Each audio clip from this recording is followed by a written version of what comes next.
Okay, so in the last lesson I chose probably the ugliest color possible for the background, so I'm just going to change that. I'm going to come back over here and I'll look at that. Yuck, I don't like that, so I'll go back into my CSS color picker and I'll choose something a little bit less grotesque.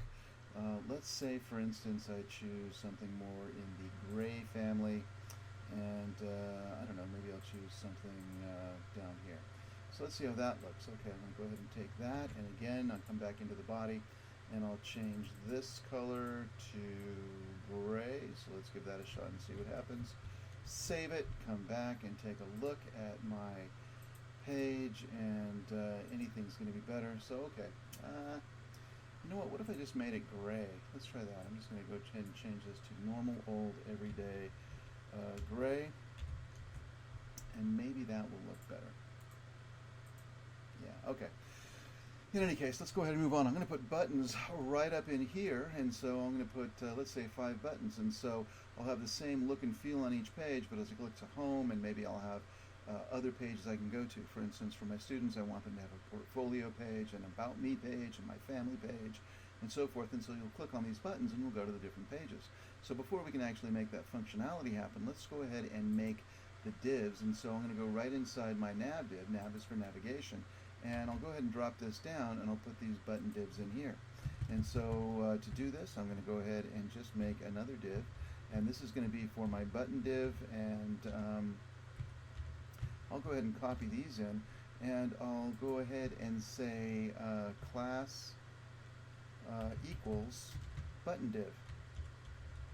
And the reason I'm making this a class is that I want all of these guys to have the same, style.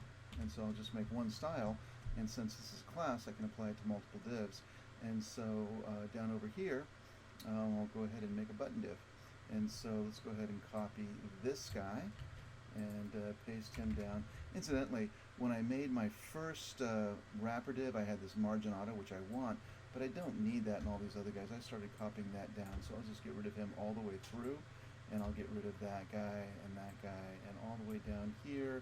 And in this guy, this is going to be my button div, so that guy's going to be right here. And again, this is going to be a class, so instead of having a pound sign, I'm going to have a dot. Notice the color changes, and so this guy's orange, and this class is orange, the ID is blue, and this ID is blue. So the color coding helps you keep track of it if you happen to be using Atom. In any case, I want the width of this guy to be less than 900. Let's go ahead and say this guy's going to have a width of 150, and he's going to have a height of, let's see, what was the nav div? The nav div had a height of 50, so I want this guy to be less than 50, so let's make him 40. And I'm going to have a border of 1 pixel. And I'll go ahead and get rid of that margin auto again. And let's go ahead and see what this looks like. If I do that and put him right in there, plug that in and say go. And so he's there. Let's just, for the purpose of this particular video, let's go ahead and make him, instead of this color, let's just go ahead and make him white for now. So I'll say white, and that's good. So let's go back in and take a look, and now reload in white. Now he's pushed way up here in the quarter, and so I want there to be some padding, and so I'm going to say padding is going to be 5 pixels. And so for that purpose, padding is going to be actually on the inside. We could, sorry, we want to make this margin. I'm going to say margin, I'll say 5px, and that'll be the margin all the way around. So let's see what that does. If I come back here now, he should be pushed 5 pixels down this way and 5 pixels down this way. Okay, good. Let's make several more of those. And so I've got this guy called button div, and I'm going to make 5 buttons. So I'll say 1, 2, 3, 4, 5, and load this guy back in and say reload, and I didn't save him again. I keep doing that a lot. Okay, so let's go ahead and save him, come back over here, reload, and still not happening. Let's see what's going on. So these guys all look good. Nav div, button div. Let's do this. I think they might be overlapping each other, so I'm going to say float right. I think I'll make that left, excuse me. So float left, and let's see what happens now. If I come back in and do him again, sure enough, they're all there. So they're all floating now to the left. I think they were all there before, but they were just all showing up in exactly the same spot.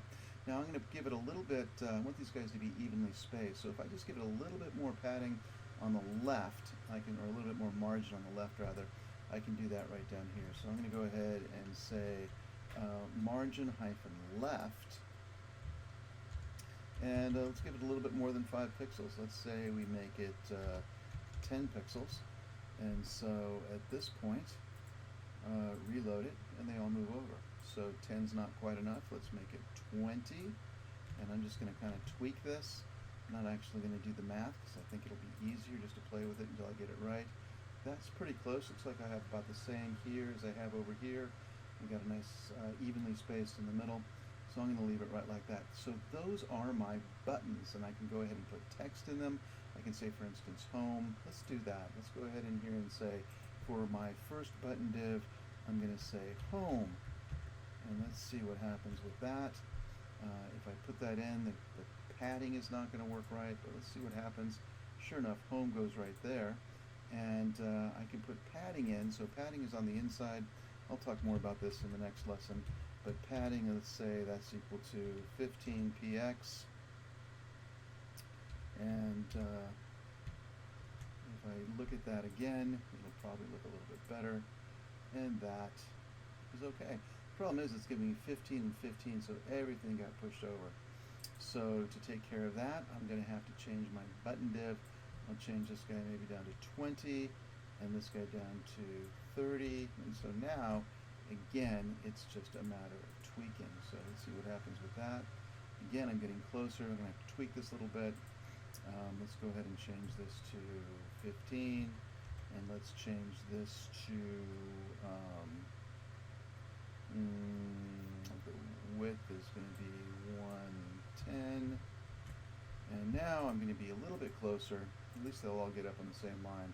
I can continue to play around with that until I get it just right. But I got this home guy in here, and I probably want him to be in the center. Let me go ahead and change that. For this button div, I'm going to say text align. So the alignment will be in the center. And finally, we'll go ahead and leave it test align. Let's go ahead and make that text. And let's come back here and say reload one more time. And that's good. One other thing I want to do in this is I want to come in and I want to change this so that in the header div, I would like there to be an image. And so I'm going to go ahead and give this guy some space, and I'm going to put an image in here. And the image tag is unusual because it actually is self-terminating. So it has in one image, there's no pair here. It's one of the guys that doesn't have a pair. But I'm going to go ahead and say source is equal to, and I'm going to put the name of a file. And I have saved a file. I think it's called duck.png. If it's not, it won't show up, but I'll go ahead and check that after the fact. So I'm going to come back over here. I'm going to reload this and say go ahead. And there is an image, but it's not loading. So I'm going to go back in and see what I loaded my image as. So let's see this. I come back in here, demo 1. You know what? It's not in the same page. So I've got to find, it's D1. So, and it's a GIF. So I'm going to copy that, and I'm going to come back into demo 1, where these guys are. I'm going to paste him right in here. And we'll talk about making folders and so forth later on. But now, if you don't have the right extension and the right name and the right location, it's not going to show up. So you got to check those 3 things. So let's come back in here now, and it's in the right location. It's not a PNG, it's a GIF. And so I'm going to say d1.gif, save that, come back here one more time. And now if I reload it, it's still not working. Let's go ahead and see what's going on. Did I not save the page again? Let's go ahead and make sure this is saved. Let's go ahead and make sure this is saved. Come back here one more time. Go ahead and reload it, and it's not working. Let me go ahead and fix that, and I'll be right back. Okay, we're going to try this again. This time I'm going to try the image, and I found out what the problem was, and it's a little bit embarrassing, but I'll go ahead and say image, and I'll say source is equal to double quotes, and I'll go ahead and end this tag. And the double quotes is for d1.png, and that file, I actually had switched folders, and so I was working out of a different folder. But in any case, let's go ahead and see what this looks like. If I look at this guy now and I reload him, sure enough, the duck appears right there. So I have this image. Let's look at the folder structure. Inside my folder, I have a PNG called D1, which is my duckling. It's a transparent PNG, so all the rectangular area around the duckling is transparent. I've got an index.html and CSS. The fact that they're all in the same folder means that I don't have to worry about my path when I'm listing these. I can just list the name directly. In the next video, we'll talk a little bit about how to set up folders for our different resources, including our CSS folder, our image folder, and so forth. And then we'll go ahead and put the path inside of these double quotes, and I'll show you how to do that. But in any case, that's it for tonight. Bye-bye.